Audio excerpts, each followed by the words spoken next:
ago. And what was absolutely shocking and terrifying to me was the terminology used towards the Gazan people. The term that put them in re-education camps was used, which I found absolutely abhorrent and completely hypocritical in view of the atrocities committed against the Jewish people in the 1940s. So just wanted to kind of share my view on that. And I tried to sit down to understand people, but I can't understand this behaviour. It's not possible to understand.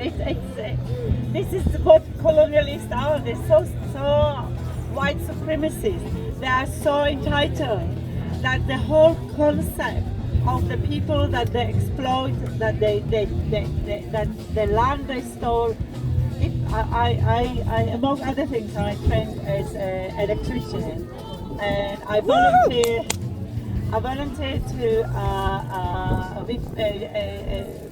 redo the Women's Center in Haifa, and that would have been in the 1980s, late 1980s, and they still had gold inside the electric boxes that Palestinians left there in 1948 when Haifa was bombed, terrorized by the Zionists, and they were forced to leave Haifa, and they were hoping, obviously, as every refugees were at gunpoint when they are forced to leave, their main hope is to go back home, and that is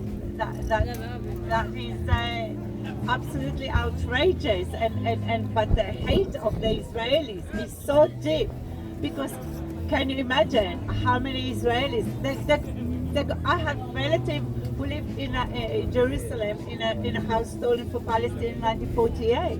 Lots of Israelis live in homes. I myself live in a home that was built on land stolen for Palestine. We actually got a massive big piece, a swath of land where we grew, because Palestine is paradise. We grew everything on it. Everything grew. And with lots of water. It definitely wasn't a desert. And so every Israeli benefit from it. And they want to keep the theft. They loot, and there's so many years, and thank you for still keeping your humanity, because it's so easy just to appease them and just to accept, because you would be aware that obviously you would be vilified if you spoke out, if you don't agree with them even. They don't accept even the lack of consent, let alone opposition. So much for democracy, because they absolutely accept no way of criticism of what they do. They can't comprehend.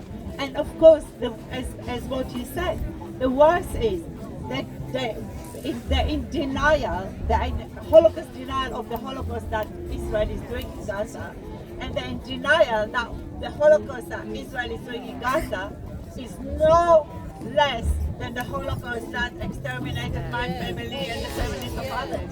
And that is, we need to remember it. We need to remember, we need to stop trying to appease them, to like a woman who was a civil servant said that she had something which some jewelry with a watermelon, and the people working there, they said, the Zionists working there, they said they feel very intimidated and demanded that she take it off, and the whole management was on their side. That the fact that she every day is under the horrendous experience of knowing what is happening in Gaza. All this, the Nazis did never even imagine of this such a way of torturing and exterminating people. They just every day come with something new, more horrendous, and really we need not to appease them. We need to stand up against them and say no. We disagree. You are not. I say something which will be hard maybe for some people, but to me it is obvious. Can we imagine a Nazi during the Nazi extermination or the Holocaust saying, "Oh, you're hurting my feelings. I don't want you to say that. No, I don't want you to criticize what is done in the concentration camp, what is done in the extermination camp." Oh, but so why we allow those Zionists to tell us, you know, we who protest are called the hate march in London. Love march. That's what it Exactly, in London. Yeah. You don't get more love than be on those marches for Gaza. That is the most peaceful, loving friendship. Everybody looking after everybody looking for everybody. Everybody is trying to help everyone. Thanking everyone for being there and supporting humanity. Yeah?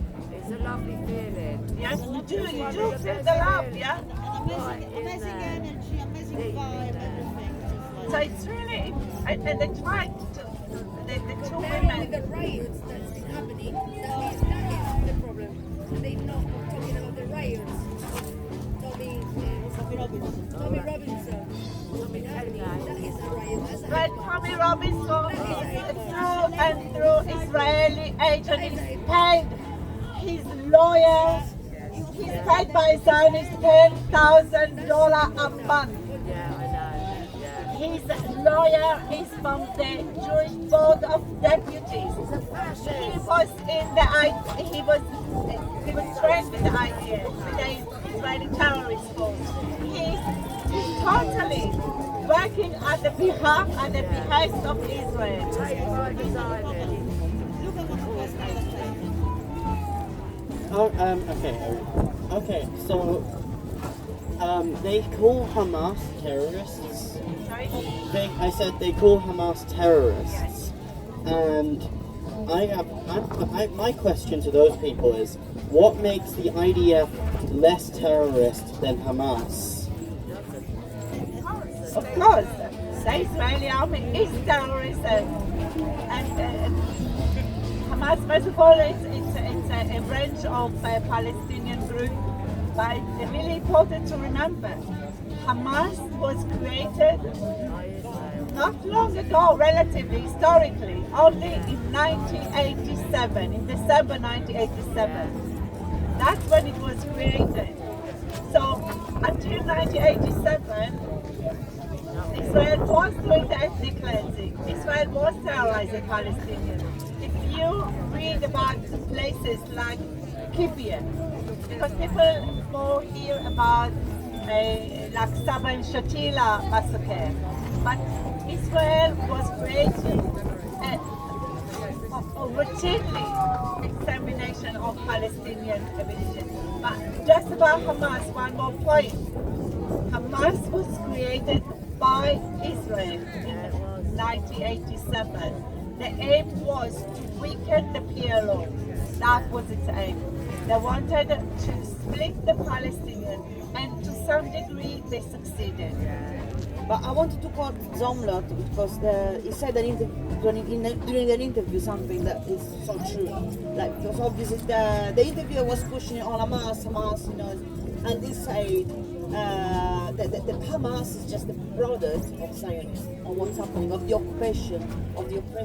That before Hamas there was the PLO and the Al Fatah, whatever. Even you defeat Hamas, there will be something else, because we're not, you know, addressing the root problem, which is the oppression. So until there is oppression, there will always be a resistance movement. So even you manage, which is, I don't find it possible anyway. I don't see this as a reality. But even if you manage to eradicate Hamas, then it will be another thing, another movement or something else, you know. So there always will be a Hamas to fight for them. So it's because the root problem is not the resistance, it's the oppression. The oppression will create the resistance. Until there is an oppression, there will always be a resistance movement against the oppression. Yeah, I mean, but also it's need to remember that on the 7th of October, wasn't just Hamas, it was other Palestinian factions. Because it was a prison breakthrough. I don't know, breakthrough. Oh, sorry. Yeah. So it was a collection of Palestinian, because they just needed to end this horrendous siege and their routine. And indeed, the first, on the 7th of October, they attacked the Israeli military base, which was the base that was doing all of this routine attack on Gaza. The assassination, the mass killing of thousands. I think, oh, did you want to say something? I just wanted to say, because I don't want to interrupt you, but the next person is waiting. So when you're ready.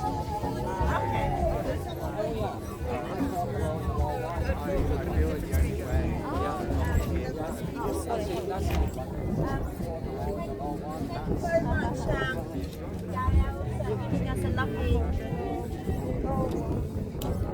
Thank you very much, Gail. Well spoken. Very insight story. Thank you. The next one up, please stay behind. The next one up, please stay behind, is Neil Godwin. And 3 minutes. in 3 minutes, and please do what you need to do and come back. Yeah. Yeah, please stay behind. It's Neil Godwin next. There's a wee song for you. When I first picked it up. So the next talk is by Neil Goodwin, and it is I fought the law and the law lost twice. I fought the law and the law lost twice. By Neil Goodwin is the next talk in 3 minutes.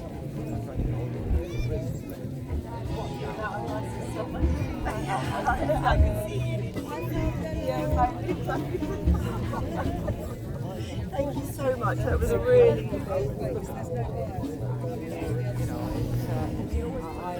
This is my son, Yale.